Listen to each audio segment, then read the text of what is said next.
The world is simple through the eyes of a child. The extent of our problems is the impending doom of finals week. All the crap of the world is nothing more than a segment on the morning news we never watch. Nothing is real or important unless it's personal to us. There are simple solutions to all of the world's problems. Before being tainted by the adult world, blissfully unaware of all the complexities of debt and obligation and bribes, and all of these national meltdowns just seem juvenile.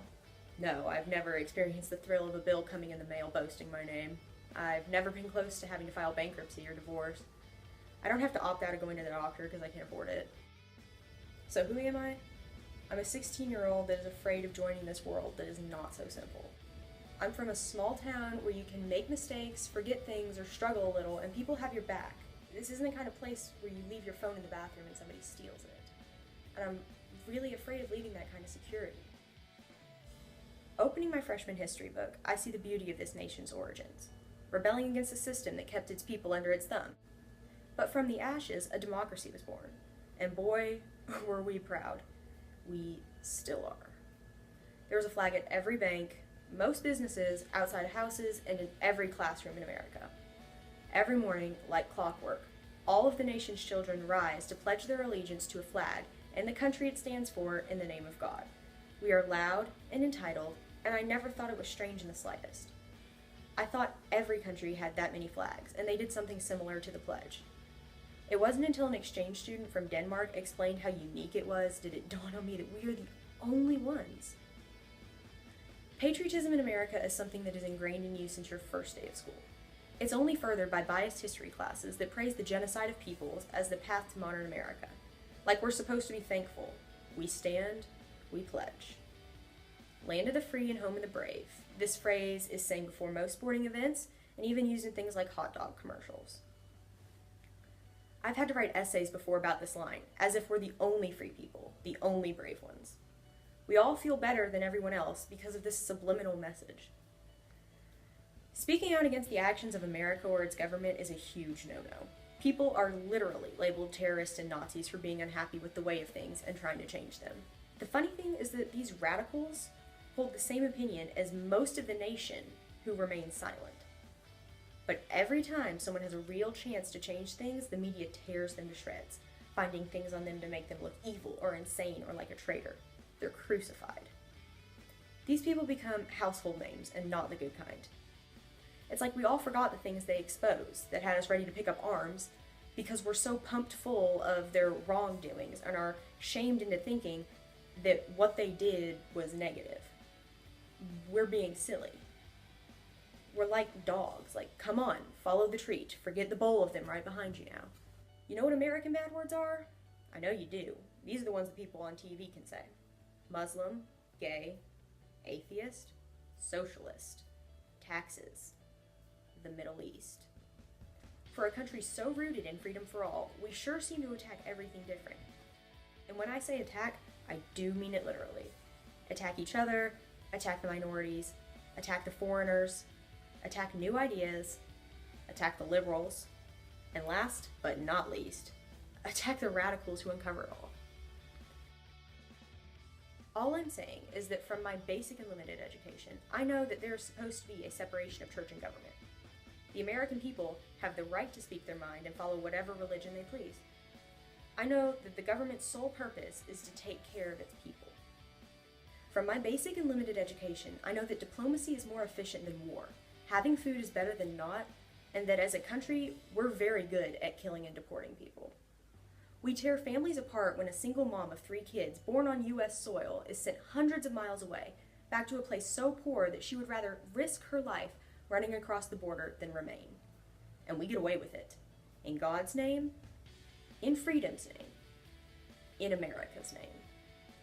I feel like we see ourselves as the superhero, but it doesn't take much digging to see that we've been brainwashed.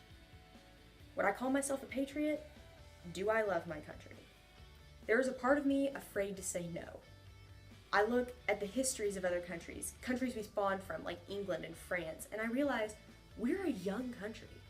Compared to them, America is a teenager who does what they want when they want and doesn't care about the impacts. We'll use whatever tactics necessary to get our way. Those countries did the same, though. They also planted their flag and started war with pathetic justification in an insatiable search for power. I'm not an expert on the history of America, so it goes without saying I don't know everything about these European countries either. But from my limited and basic education, just like teenagers, they grew up, wised up, and calmed down. We can't stop fighting with each other long enough to get anything done. We're always pitting against one race or another, or one group or another, or one religion or another. We're armed with military-grade weapons, and our thoughts are dominated by stereotypes meant to divide us. The police can shoot down people and get away with it, saying they feared for their life on the basis of skin color. Black Lives Matter began in protest of police shootings against African Americans, and the white people retorted with All Lives Matter to undermine their very valid claims that blacks are killed by police far more than whites. That is racist. The privileged are unable to even admit that such inequalities exist and are completely unwilling to allow all people the same rights that they have been afforded. So do I love my country? It's hard to love something like that. Here lately, radio stations, television, news articles, and YouTube channels have been full of presidential campaign advertisements. It's the same old junk as it's always been. Money, personal agenda. The opinions of the candidates suddenly change polarity to win a vote. This year's different, though. A candidate has come out of left field and taken the nation by surprise. He spent more than 30 years in politics, being in both houses of Congress, fighting on consistent platforms. His name is Bernie Sanders, and he has gained a shocking, record-breaking following. Something I love in him is how honest and straightforward he has been about how messed up our government is. He's taken absolutely no money from any corporation for his campaign. All of his funds come straight from the pockets of the average American who's eager to help. He's connected the dots between the 1%, the millionaire and above class, and he increased poverty in America between their money and the outcomes of political campaigns. A common talking point between my parents and their friends and adults in general, I've noticed, is the one thing we all have in common: how bad everything sucks. So it comes as no surprise that when these millions of Americans hear about the way they have been used like puppets by a vampiric upper class, they're angry. And they've been angry for a while. This proves itself in the popularity he's gained in this short period of time. Not only is he collecting record-breaking crowd sizes, he's attracting them in places as conservative as Texas and Louisiana. He calls for a political revolution, and it seems like people have been ready. He fought for gay rights before it was cool. He was arrested for protesting civil rights in the 60s. He spoke the truth to hungry ears, fighting and climbing his way through media attacks and negative political ads to get to where he is. A Vermont senator working on a fraction of the budget, making headlines. There was no bribe, no magic spell, no lie. He's become so popular so fast for one reason. He's doing his job, caring about people and wanting to ensure their well-being. Isn't that the reason our government was created? I'm so disappointed that somewhere along the way, my interests and the interests of my parents and my sisters were lost behind a check and 6 zeros. He's a revolutionary not just because of his policies or his popularity, but because someone like him has never really happened before. He's received more private donations than any candidate in history. He doesn't need the big bank or Wall Street, and you know what? They're scared. There are numbers and polls, but those are thrown around so much it's painful, and I'm not going to recite them. I am going to say, though, some things the patriotic dictatorship might not like. For the first time in our history, we have a man who is filthy rich by no means of his own, being most famous for a show called Celebrity Apprentice, running and winning in his party in an effort to be the President of the United States.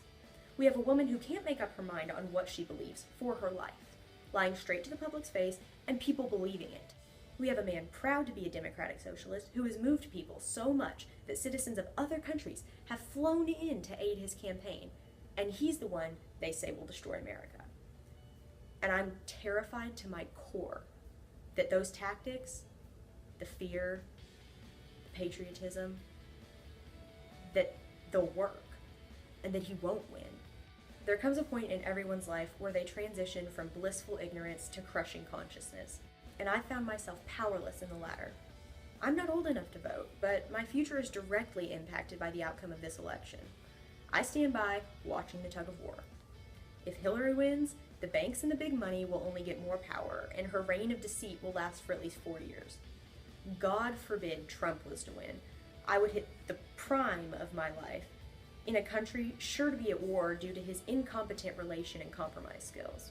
I would be in a bordered-in country, and the interactions between people would only drop considering we would be led by a bigoted moron.